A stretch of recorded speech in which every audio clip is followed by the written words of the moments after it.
नमस्कार, आप देख रहे हैं आप दी टुडे और मैं हूं आपके साथ वैशाली।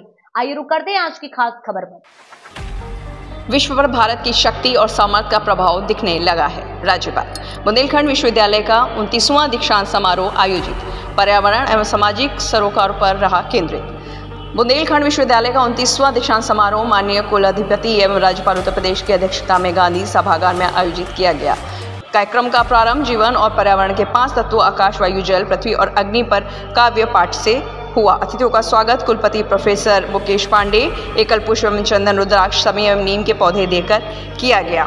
राज्यपाल जिलाधिकारी झांसी और ललितपुर को दी आंगनबाड़ी हेल्थ किट। राज्यपाल महोदय ने झांसी जिलाधिकारी अवनीश कुमार एवं ललितपुर जिलाधिकारी अक्षय त्रिपाठी को आंगनबाड़ी हेल्थ किट प्रदान करते हुए कहा कि व्यवस्था करें इस प्रकार की हेल्थ किट हर आंगनबाड़ी केंद्र पर हर आंगनबाड़ी कार्यकर्ता के पास रहे।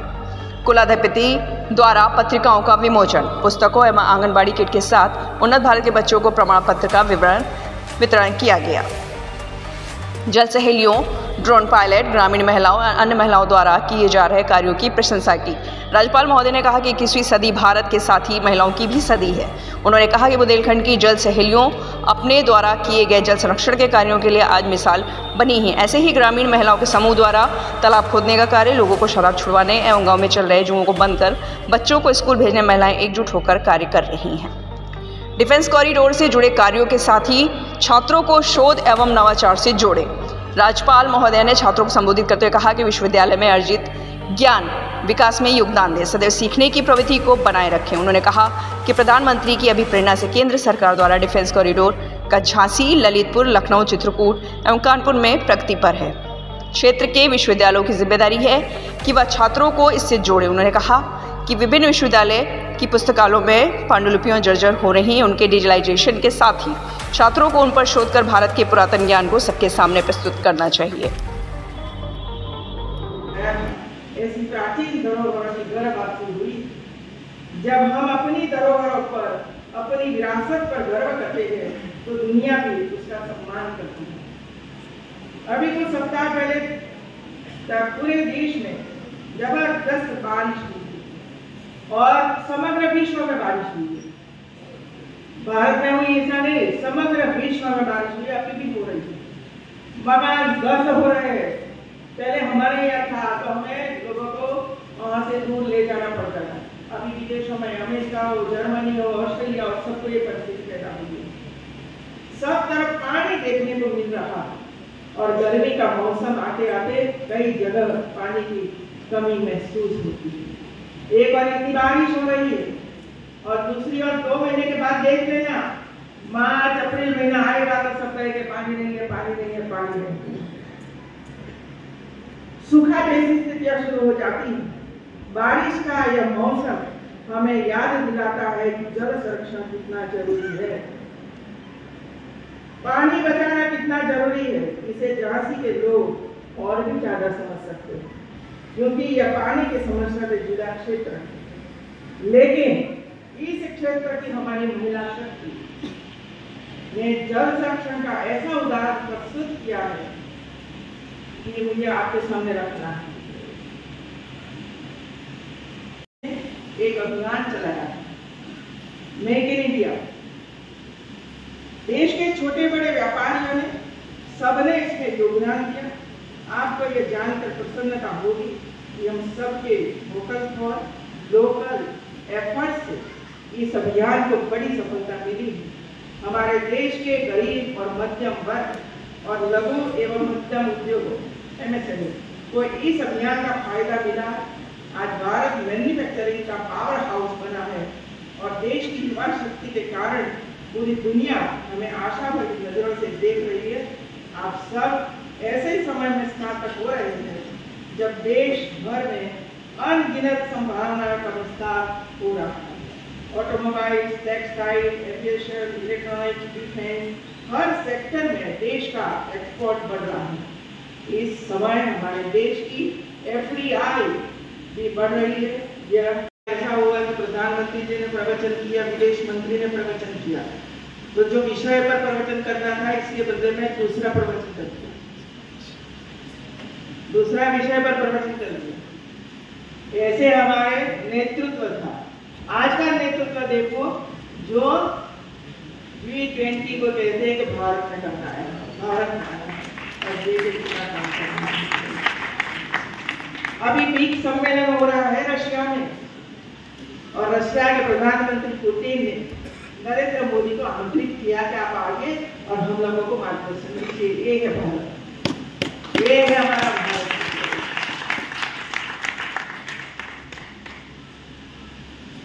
अभी हाल ही में हमारे देश के प्रधानमंत्री अभी अमेरिका जा रहे हैं। नरेंद्र मोदी जी अमेरिका यात्रा पर गए थे। इस यात्रा के दौरान अमेरिका के राष्ट्रपति ने भारत को करीब 300 प्राचीन कलाकृतियों वापस लौटाया। चोरी कर गए थे हमारे यहाँ से, अमेरिका चोरी कर गए थे, ध्यान में आता है। और ये इतना प्रभाव था, दे दिया कि ले जाओ भाई, हम चोरी करके लाए थे, अब वापस करते। सभी देशों ने वापस किया, सभी देशों ने वापस किया। ये काशी में अन्नपूर्णा की मूर्ति है ना, प्रतिमा, वो भी चोरी करके ले गए थे, अभी वापस आ गए। अपार है वो, आज तक जान भी नहीं पाए। अभी लगता है कि महिलाएं आगे आ रही है, काम कर रही है, तो उसको हम कुछ न कुछ सिखाए। या तो अभी थोड़े दिन के बाद दीपावली का पर्व आएगा। आप सब लोगों को दीपावली का बहुत बहुत बधाई देती हूँ। अच्छी तरह से दीपावली का पर्व मनाइए। और एक हमारे लोक पुरुष सरदार वल्लभ भाई पटेल 31 अक्टूबर को 149 की जयंती अभी आएगी, 40 के बाद। सरदार वल्लभ भाई पटेल ने अखंड भारत बनाने का काम किया। मित्रों, उसकी बुक्स पढ़ोगे आप तो कितना कष्ट उठाया था उसी समय। और एक कष्ट के कारण ही जो रियासतें थी 500 से ज्यादा, सब जगहों पर जाना, समझाना और देश के साथ जोड़ना, ये बहुत कठिन था। उन्होंने पूर्ण किया और तुरंत बीमार भी हो गए और वो भारत को त्याग कर गए। ये हमारे लोखंडी पुरुष सरदार वल्लभ भाई पटेल की जन्म जयंती है और पूरे धाम-धूम से पूरी यूनिवर्सिटी इसमें हिस्सा ले और इसके जीवन के बारे में चर्चाएं कराए और हम सीखे कि हम देश के लिए कैसे काम कर सकते हैं। तो आप लोगों को बहुत नरेंद्र मोदी की ऐप देखते रहिए और ये ऐप में काफी कुछ आ रहा है और इसको ध्यान में रखते हुए यूनिवर्सिटी, एफिलिएटेड कॉलेज, स्कूल्स वगैरह आगे बढ़ते रहे। इस विश्वास के साथ आप सबको पुनः बधाई देकर मेरा वक्तव्य पूर्ण करती हूँ। धन्यवाद। नरेंद्र मोदी की ऐप देखते रहिए और ये ऐप में काफी कुछ आ रहा है और इसको ध्यान में रखते हुए यूनिवर्सिटी, एफिलिएटेड कॉलेज, स्कूल्स वगैरह आगे बढ़ते रहे। इस विश्वास के साथ आप सबको पुनः बधाई देकर मेरा वक्तव्य पूर्ण करती हूँ। धन्यवाद।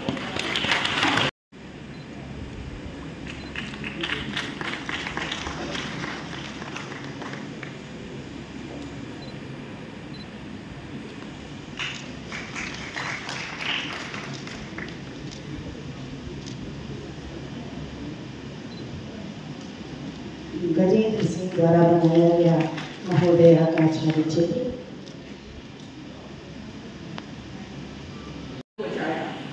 बालू भर कर चेक डैम तैयार किया, बारिश का पानी बर्बाद होने से रोका और नदी पानी से लबालब भर गई। इन्हीं महिलाओं ने सैकड़ों जलाशयों के निर्माण, पुनरुद्धार का कार्य भी किया और इस क्षेत्र में पानी की समस्या से छुटकारा पाने में योगदान दिया। इसी वजह से मैंने कहा कि अभी 21 महिलाओं की सभी। और ऐसी एक महिला है हमारी सोनभद्र, मुझे मिले थी ये सब महिलाएं, वो दारू छुड़वाने का काम कर रही है। ग्रीन साड़ी पहनती है, ग्रीन गैंग इसका नाम है और एक गांव में 25 महिलाएं तैयार है और पिछले 1 साल से काम कर रही है। पहले अपने पतिया को छुड़ाने का प्रयास किया लेकिन छुड़ते नहीं थे, छोड़ते नहीं थे, तो थाने में जाकर एफआईआर दर्ज कराया। पति के सामने एफआईआर दर्ज कराई, हिम्मत देखिए जरा। और पति गए थाना, और थाना में 3-4 दिन रहे, तब मान गए कि हम मैं दारू नहीं पीऊंगा और आ गए वापस।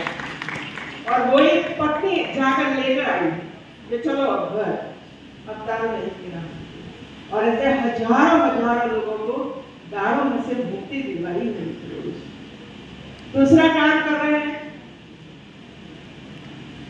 जो जुआ खेलते हैं, जुआ गांव में अब एक ही काम बाकी रह गया है, जुआ खेलना। तो 20-25 लोग चौक के बीच में बैठते हैं और जुआ खेलते हैं, और हमारे छोटे छोटे बच्चे वो देखने के लिए आस पास खड़े हो जाते हैं, स्कूलों में नहीं जाते।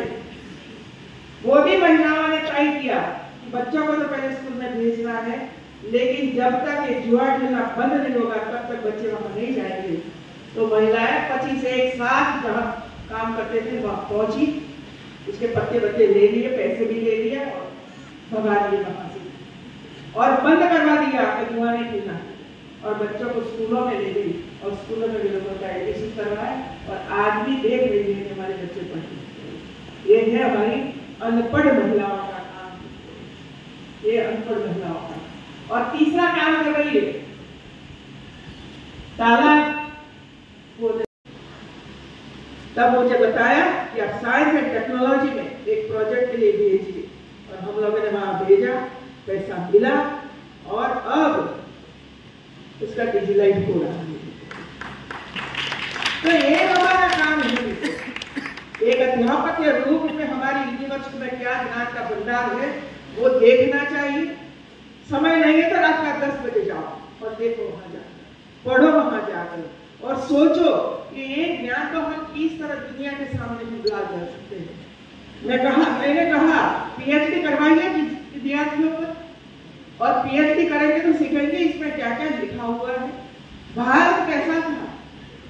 मित्रों, वर्ल्ड मैप कहीं नहीं मिलता, वर्ल्ड मैप कहीं नहीं मिलता है वहां। और पूरी कंट्री, अलग अलग कंट्री कैसे बनी है, कहां से कौन नया कंट्री बना, ये सब लिखा हुआ है। जैसे भारत का है, अखंड भारत था, इसमें से अलग अलग अफगानिस्तान, पाकिस्तान बना, ये सब है, हम जानते हैं। तो ऐसे कई चीजें इसमें है जो मैंने पहली बार देखी। इधर भी गुरु गोविंद दोनों खड़े, बोलो लाखों लागू पाए, बलिहारी गुरु आपकी गोविंद जियो बताए। क्या बताता है गुरु? गुरु और गोविंद दोनों खड़े हैं, और एक स्टूडेंट छात्र आता, और छात्र को लगता है कि मैं गुरु को प्रणाम करूं या गोविंद को प्रणाम करूं। द्विधा होती है इसके मन में, लेकिन वो छात्र सोचता है कि मैं सबसे पहले गुरु को प्रणाम करूं कि ये गुरु ने मुझे दिशा बताई गोविंद की प्राप्त करने के लिए, ज्ञान की प्राप्ति के लिए। ये गुरु है, गुरु मत लीजिए, ये गुरु है। हम इंजीनियर नहीं है, हम गुरु हैं। और गुरु का स्थान उच्चतम होता है, और इसी वजह से हमारी जिम्मेवारी क्या है ये हम सोचेंगे तो हमें लगेगा कि हमें ये काम करना चाहिए। साल में लगाए, ये जरा मुझे हिसाब करके दिखाया। तो जब हिसाब आया तो पेड़ ज्यादा थे, धरती थी नहीं, जमीन इतनी थी नहीं, इतने पेड़ हम लगा सके। ऐसा है हमारा काम मित्रों। पूरे देश के लोगों ने पेड़ लगाए, हम सबने भी पेड़ लगाए। आप में से जिसने पेड़ ना लगाए हो वो माँ के नाम से अपनी स्मृति में जरूर एक पेड़ लगाए। और एक हमारे जो बच्चे आज मेडल लेकर जा रहे हैं उनको भी मैं यही अपील करती हूँ कि आप घर पर जाने के बाद तुरंत अपनी माँ के गले में एक मेडल लगा दीजिए, पहना दीजिए, और पैर छूकर आशीर्वाद प्राप्त करिए। पैर छूकर आशीर्वाद प्राप्त करिए। फिर माँ के गले से निकाल कर पिताजी के गले में लगाइए और उसका चरण स्पर्श करिए और उनका आशीर्वाद प्राप्त करिए। माता पिता के आशीर्वाद के बिना हम कभी भी आगे नहीं बढ़ सकते हैं। आप छोटे थे तब माँ के मुख से आप कैसे थे, कहानियां तो सुनिए। वो बोलेगी कि आप कैसा था, कैसा बीमार हो जाता था, कैसी दवाइयां मुझे खिलानी पड़ती थी, रात को ही रोता था और मुझे जागना पड़ता था, ये सब बताएगी आप। और सुना भी होगा मित्रों, एक बच्चे का पालन पोषण करना बहुत कठिन है।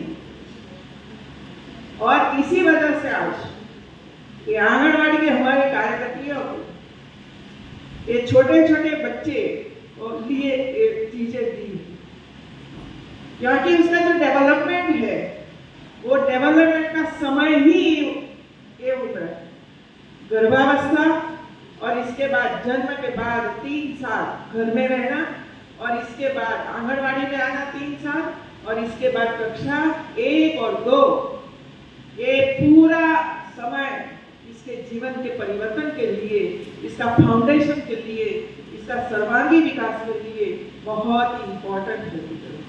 वो उसी समय जीवन का 80% सही या गलत सीख जाता है और हमें पता ही नहीं चलता है कि ये गालियां बोलने कहाँ से सीखा।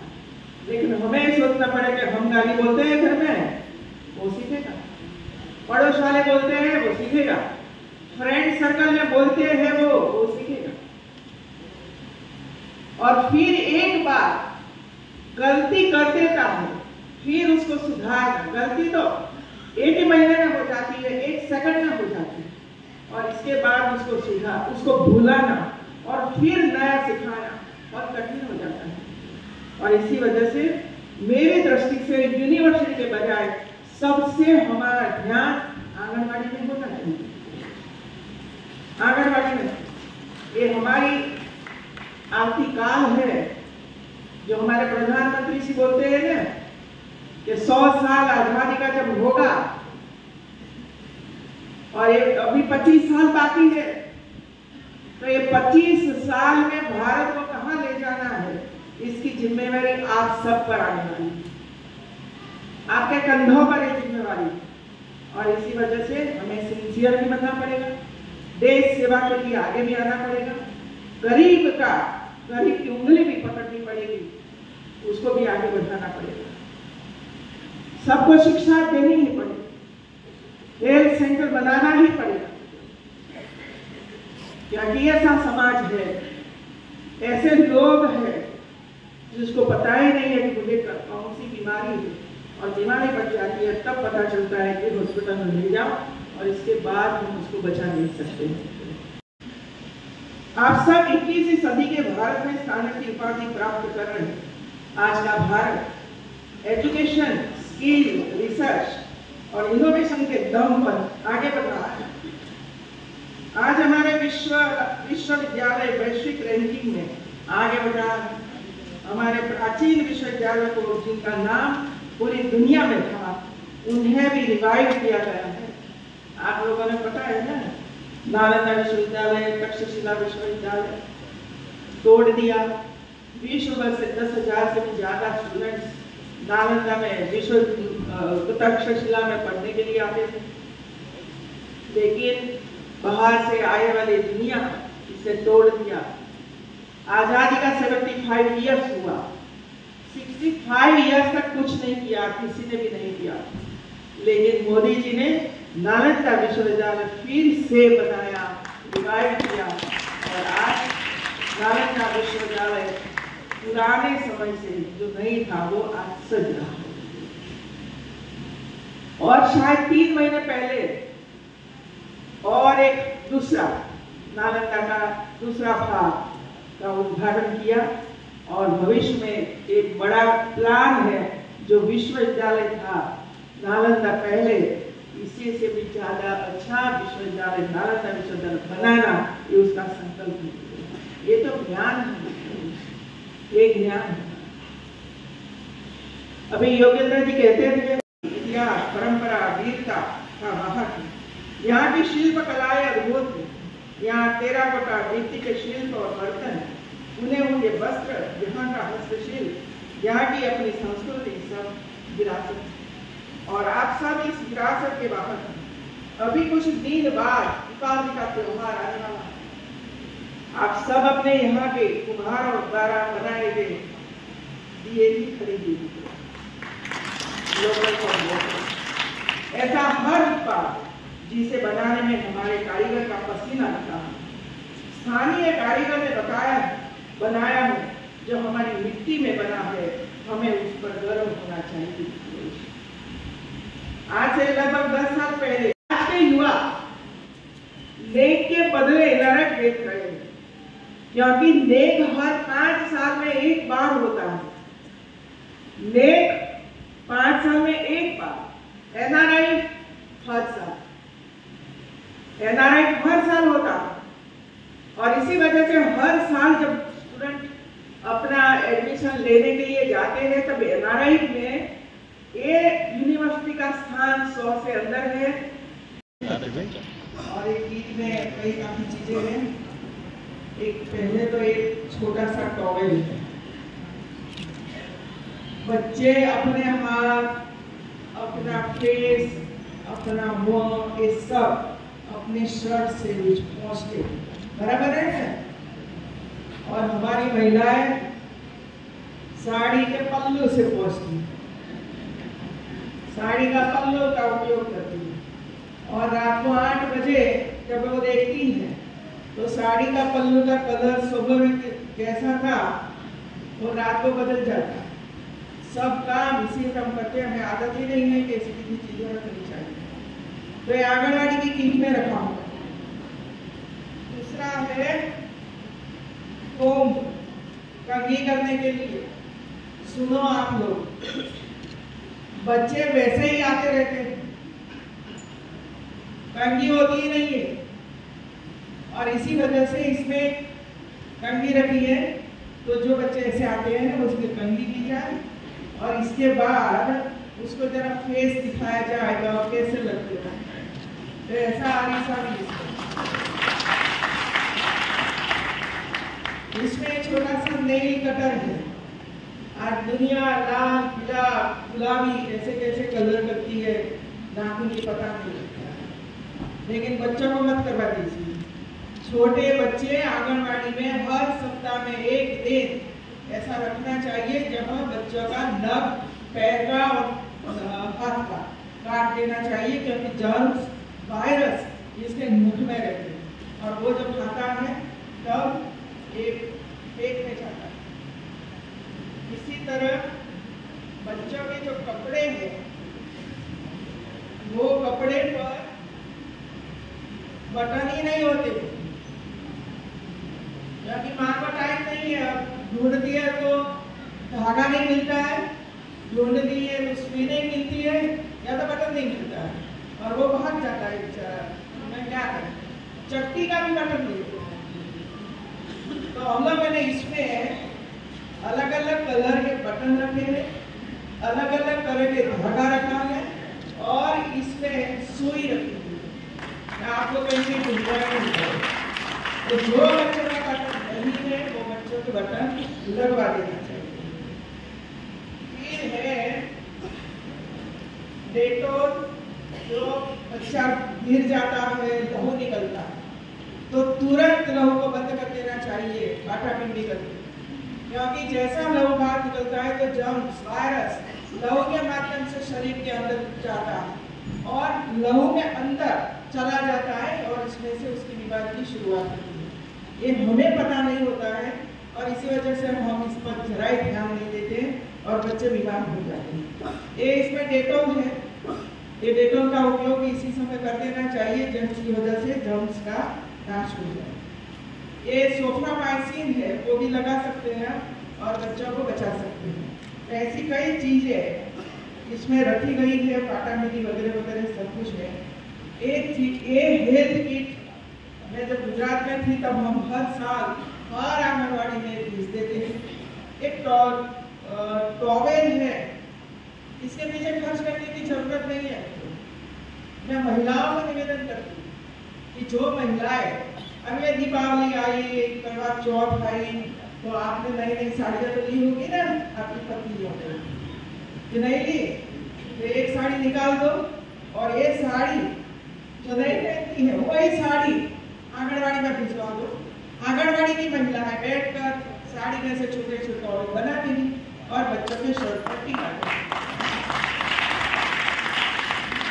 तो मेरा रिक्वेस्ट ये है, और मैं दोनों सीढ़ियों को देती हूँ कि ललितपुर और झांसी जनपद में जितनी आंगनबाड़ी है सब आंगनबाड़ी में ये चीजें जानी चाहिए और हमारे बच्चे स्वस्थ समृद्ध रहे, इसलिए प्रयास करना चाहिए।